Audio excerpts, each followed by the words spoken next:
Hei, täna me oleme tulnud 24/7 fitnessisse. Siin on väga avarad ruumid.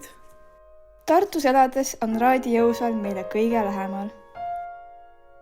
Oleme saanud siin hea trenni tegemiskogemuse ning soovitame seda teile ka. Meile väga meeldis Raadil treenimas käia, nii et tahtsime kindlasti avastada ka teisi nende jõusaale.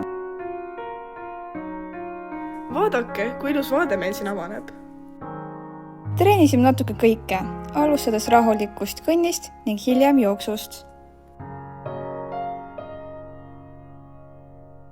Järgmisena jooksime kohe handlite juurde ja hakkasime endaga tegema harjutusi. Siin oli rahulik ja mõnus atmosfäär. Anju tegi ka mõned kükid.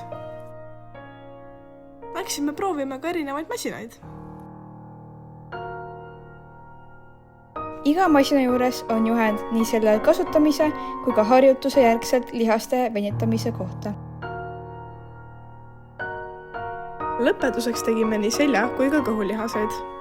Kas teadsite, et siin saab treenida ööpäevaringselt, isegi kell 2 öösel? Oho, siis peab küll siia tulema. Tulge kõik trenni!